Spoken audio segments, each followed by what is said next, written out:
Welcome in everyone to the Larsonland podcast. I'm your host, Sawyer Hill, and as always, I'm joined by my co-host, Dylan Bradshaw. We come in here every single week and talk about all things involving the 2021 NASCAR Cup Series champion, Young Money, Kyle Larson. On today's show, we will recap the championship 4 race at Phoenix, the NASCAR Cup Series finale, and all of how Kyle Larson's day went down. But before we get to that, we'd like to send our thoughts and prayers out to the family of Ty Gibbs and all of Joe Gibbs Racing, the entire Gibbs family, as today we learned of the passing of Coy Gibbs, Ty Gibbs' father. Coy was actually there last night to watch Ty win his Xfinity Series championship. And Dylan, this is just heartbreaking news for Ty and the entire, Joe Gibbs Racing and the entire, racing community. Yeah, definitely. No matter how anyone feels about Ty, this is more than racing, and it's just a huge loss in the racing community. It's another instance you can't take life for granted. One night you're watching your son win championship, and you don't wake up the next day. So it's a terrible loss, and like you said, condolences to the entire family. It's awful. Ty, he didn't race in today's Cup race. Hemrick took his spot. So I don't know the future of anything with the Gibbs family, but tough loss and prayers to them, and hope everything goes well. Yeah, man, just thinking of Ty Gibbs, it's got to be probably one of the hardest things to ever go through, going from Saturday, winning the championship, probably the best day of your life, to that point. I think Ty Gibbs is going to go on to do very great things in the Cup Series, but one of the highest highs, and the next day, the lowest of the lows. Losing your father, and that's something that's unimaginable. And hopefully, this family. I know they're a strong family, a family of faith, and I know that they're gonna get through this. And I think Ty is gonna he's gonna grow up really quick now with this taking place. Yeah, past that 49, that's just way too young. I believe Joe Gibbs' other son, he passed at 49 as well, a couple years back. So that's just terrible for Joe. Losing both sons, it just cannot imagine any of this happening. So again, prayers to them. Hope everyone is strong through this, and got the whole off season. So hopefully they can, as far as the racing side goes, regroup and get it going for them next year. Absolutely. So, not going to talk too much on the Xfinity race from yesterday, but we'll dive right into the Cup Series stuff from today. Not the result we really wanted on the Owners' Championship side of things for Kyle Larson. Ninth place finish in today's race, and finishing ultimately third place in the Owners' Championship behind Joey Logano and Ross Chastain. Not that good of a day for Hendrick Motorsports either, Dylan.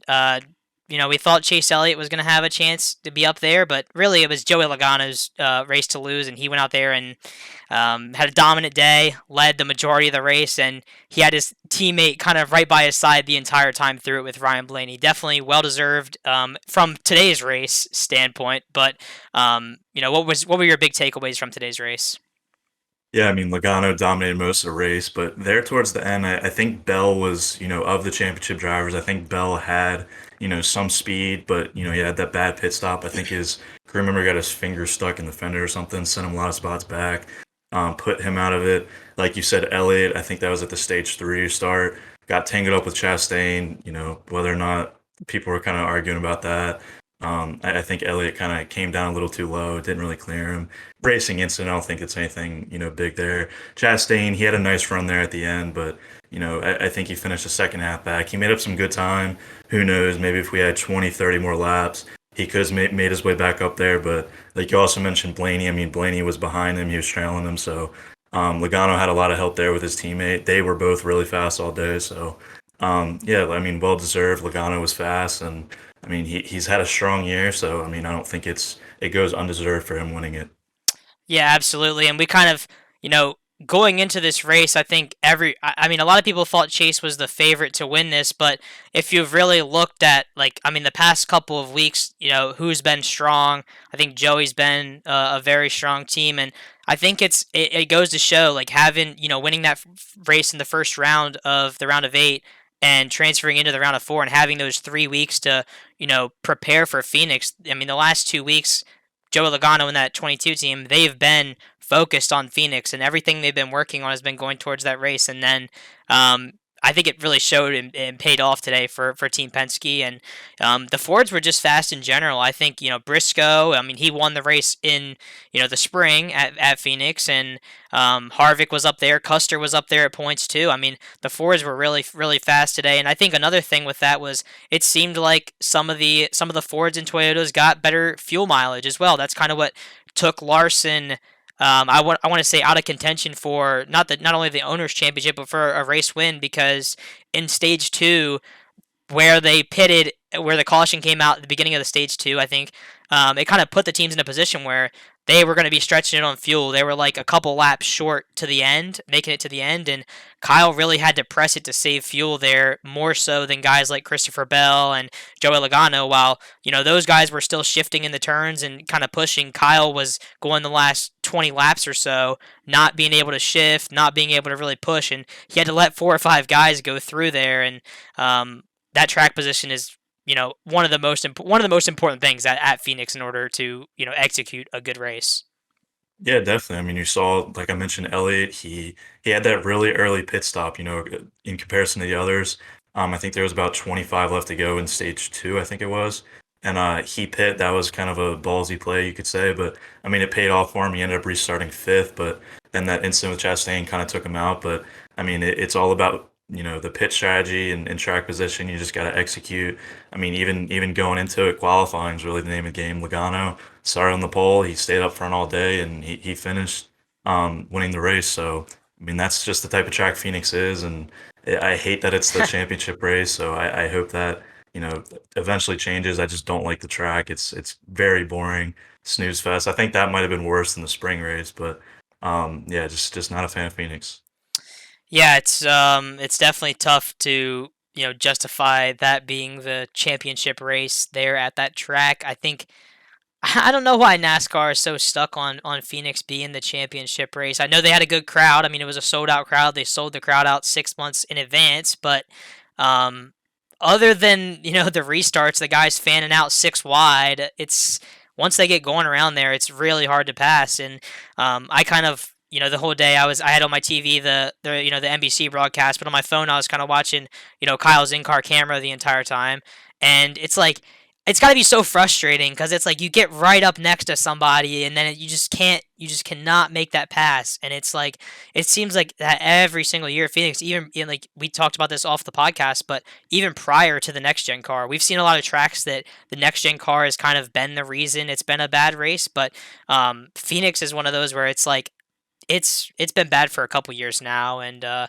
don't know what the answer is. Maybe it's, I mean, like we said, maybe move it back to Homestead, or I mean, as Larson fans, I want it to go back to Homestead, but any other track other than Phoenix, I think would be a step in the right direction for that Final Four race. Yeah, I mean, for sure. I don't know what it is. It could have been the repave. I mean, the old Phoenix, it didn't seem like it was this bad per se. I mean, maybe need to bulldoze the track, maybe limit it to one race a year, but yeah, it. I don't think it should have two races on the schedule, let alone championship race. Homestead, Bristol. I think anything would be better than Phoenix. Yeah, it's kind and like I was thinking about this the other day, kind of unrelated, but it's NASCAR over the past 10 years or so has kind of tried to make this transition of getting away from like the cookie cutter mile and a half tracks. We've seen with like the Atlanta change to being, Atlanta Super Speedway this past year. It's kind of funny because the next gen car, I feel like the best racing we've seen in it all year has been on the mile and a halves on those like kind of cookie cutter tracks, and now we're seeing like all those tracks gone. Like Chicagoland, Kentucky. It's funny to see that, but I mean, next year hopefully will be the last year that we see Phoenix as the championship race for a while. I think it would be better for everybody if that was a rotating race, something that I don't think it should ever be two of the same track back to back. I think it should every year kind of alternate. But again, just I think today's race for Kyle just kind of summed up the season. Having opportunity to be up there in the mix. He ran in the first stage or two up in the top 3 or 4 seem to have that speed to maybe if an adjustment or two away from being able to compete with Logano, and then losing track position, and then ultimately on the final pit stop, sliding through the pit box and costing quite a few positions there on pit road. I think 3 or 4 positions before that final restart. So, Dylan, rather than talking about the errors and the problems that we've seen this season, I think the team has improved over the course of the year. What would be probably one of across everything, across dirt, across NASCAR, what would be one of your biggest highlights of the season for Kyle? Oh man, I mean, I guess I would say Homestead. I mean, he completely dominated that race. I think that was his best race of the year. I mean, Auto Club was a good race. Talking about the mile and a halves, I think that was one of the better tracks this year that we've seen in terms of performance of the next gen. He swept Watkins Glen, so I mean, he's always good on the road courses. But I think a big thing was the pit crew. I mean, we definitely saw them improve a ton near the end of the year. In comparison to the beginning, mid season, I think they really improved a ton, and I think that just goes back to finally settling in, with the new wheel, the new setup of the next gen, everything, finally getting comfortable. I mean, we're still having problems, like we said, Bell. I mean, his crew member got his finger stuck, like I think in between the fender and the gun. So I mean, there's still a ton of problems on pit road with the gun and so on and so forth. So I think the crew members are finally settling in. But I think that is one thing that kind of set Kyle back a little bit, in the season. Yeah, I agree. Homestead, it's hard to pick another one that's bigger than that. It was just such a dominant performance there. But we've seen the ups and downs of the season, and as far as the NASCAR side of things go, I definitely think going into 2023, where all the teams have a year under their belt. It seemed like the 5 team has improved a ton. Like you said, the pit crew improved a ton. I think that the stops the past 10, 12 weeks have been way better than what they were earlier in the season. I know that there were a couple races that Kyle wishes he could have back, and there was some stuff that was out of Kyle's hands. I mean, it was out of everybody's control that kind of took him out. But it's definitely seemed like one of those years where it's the team and Kyle and all of his racing across late model stuff, sprint car stuff. It's been kind of a struggle to find that consistency that we're kind of used to seeing. Some people kind of have talked about oh, this team doesn't seem like they can put more than just 2 good races in a row together, and it's kind of been a weird year across everything. We saw it throughout different stretches of the year where it seemed like Kyle would put together a couple good races, but really couldn't carry that momentum like we've seen in recent years, where Kyle would run 7 nights in a row and he'd win 6 out of 7 nights. Really didn't see that this year, but Kyle's doing a lot of different stuff. I mean, more late model races this year than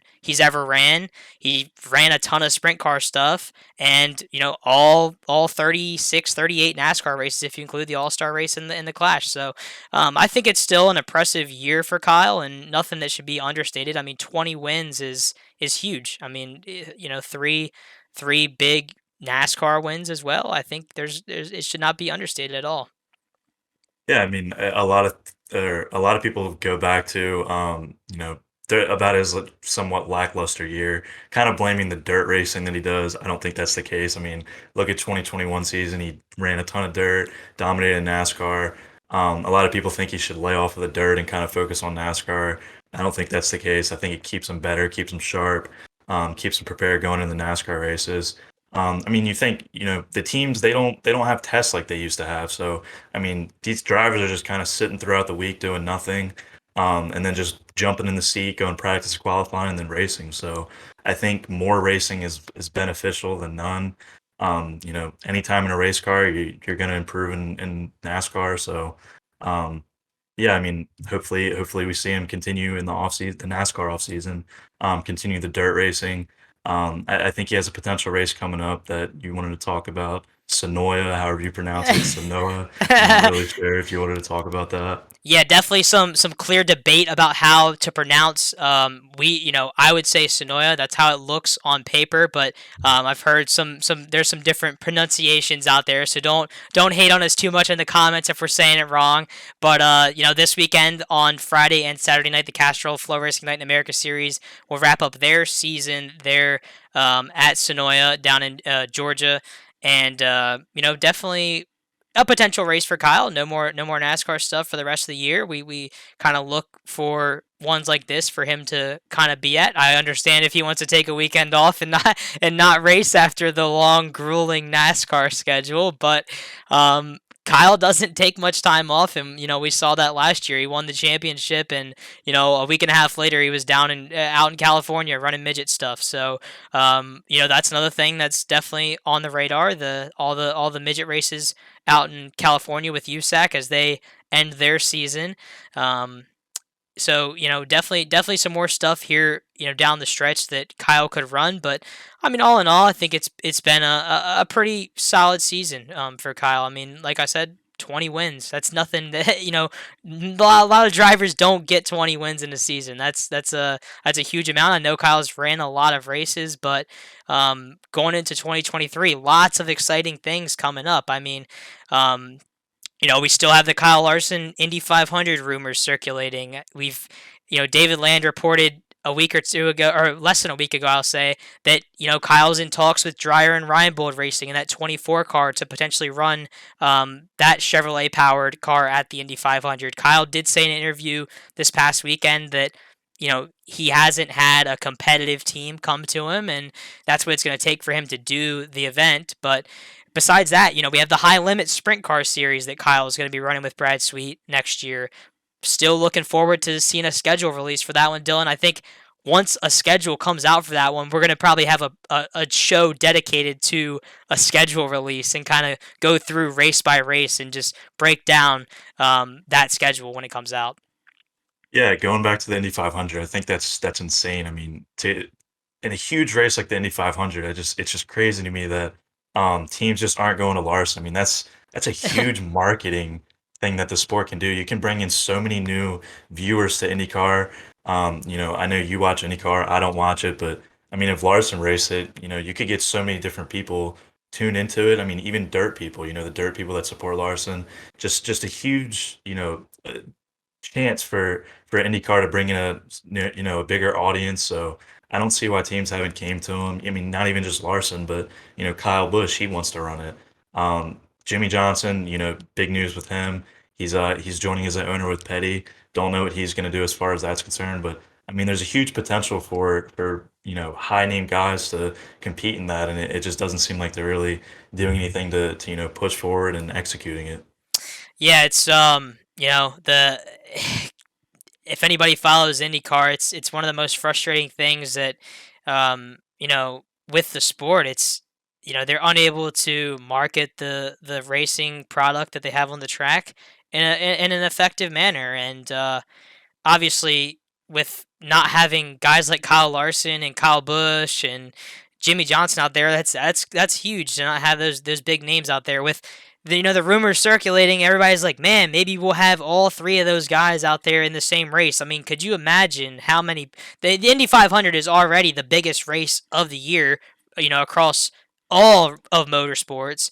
With those three guys, competing in it, you're bringing in so many different groups of fans. And I know with myself, being a Jimmy Johnson fan, I fell in love with IndyCar because of Jimmy going to go race in that series. It's obviously Jimmy's performance wasn't the best. He had some good runs along the way, but on the ovals. But really, I fell in love with just seeing good hard racing out there. When we watch NASCAR every week, it's kind of there's weeks where it's like, man, this is a snoozer. Like I just there's not any action, there's not any passing, there's no strategy, there's no nothing. And I think there's a good product out there with IndyCar, and it would be a huge miss not to have Kyle Larson in the Indy 500 this year. I'm sure it'll happen at some point, but just tricky situation with him having to run for Chevy and being a Chevy, with Chevy kind of limiting their engine capacity, more so than Honda. And I hope we see it happen, Dylan. But as time goes on here, as we get through November and December, I think the time's going to kind of run out because he's got to do his rookie orientation if he's going to do the Indy 500. That means, he has to test at a track other than Indianapolis prior to being in Indianapolis. Then he has to do his rookie orientation at Indianapolis as well. And it's time. The clock is ticking. Yeah, I mean, I hope he runs it. Lord knows, you hope he runs it. That's pretty much all you've been talking about is Larson running the Indy 500. So for your own sanity, I hope that he runs the Indy 500. I think he'll put on a show. I mean, he's an excellent driver. He's proven that he can get it done in any form. So it would be awesome to see his skill transfer to that. So who knows? Maybe we'll see it come. What does it happen in May? I think Yeah, it's in May. end of May. Yep, Yeah. Memorial Day weekend. Yeah, I mean, one of the most frustrating things for me about this Indy 500 thing for Kyle is, Team Penske. Obviously, they run Ford in NASCAR, but they're a Chevrolet team in IndyCar. So that seems like, oh wow, that is like the perfect spot for Kyle Larson to go to. They're only running 3 cars next year in the Indianapolis 500, where in previous years they ran 4. Their performance obviously hasn't been, they haven't won in the past couple of years, but it's like, Roger Penske after the BC 39, not this past year, but the year before when Kyle won, Roger Penske was all over Kyle Larson saying, hey, we'd like to see you come run an IndyCar. And Penske's team, he owns the series, he owns the IndyCar series, he owns the Indianapolis Motor Speedway, and he has one of the best teams in the series that just won the championship, and they probably have an open seat. Put Kyle Larson in a Team Penske car at the Indianapolis 500. I don't care what it takes. Hendrick Motorsports said that they're going to back the efforts, they're going to sponsor the car, and they're going to have a crew that's going to go out there and, be able to work on the car and field this entry. So, Roger Penske, please make it happen. Hey, I mean, only time will tell, but other than that, the off season as far as the podcast goes, obviously NASCAR season's to an end, so haven't really decided on a podcast schedule. I guess we'll see. Depending on how many dirt races he'll run, we'll have to cover those dirt races. But I mean, if he's just gonna run like one little dirt race through the week, I don't think we're gonna drop a pod because there's not really gonna be much to discuss. But hopefully in the next few weeks we could have an exciting guest. We got to kind of arrange a podcast with that, but exciting guest that could be potentially be on the podcast there. But other than that, hopefully next year we kind of get everything figured out. It's our first run of a podcast.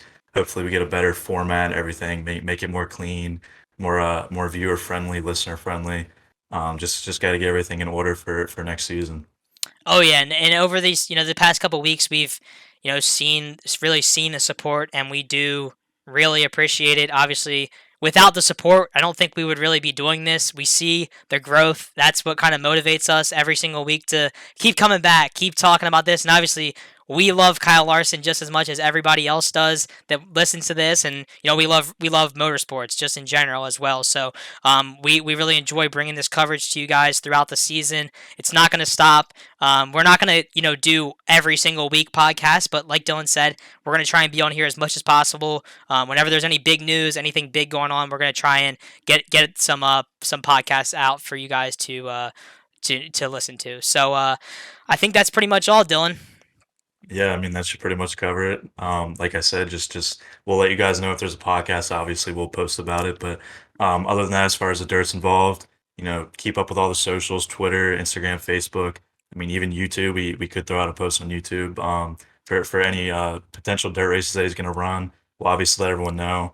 We have a schedule in the bio of our socials that you can see Larson's schedule, kind of keep track of everything, his past and upcoming races. So be sure to check that out, and that should pretty much wrap up the 2022 NASCAR Cup Series season.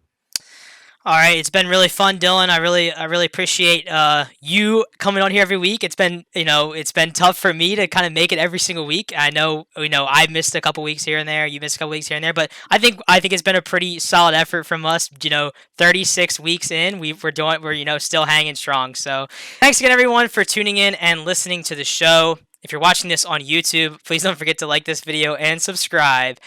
Leave a comment for us also if you have any recommendations for us to kind of improve the podcast for 2023 and beyond. We plan to be doing this for a long time. So if you're listening on Apple Podcasts, please follow our podcast so you not miss a thing.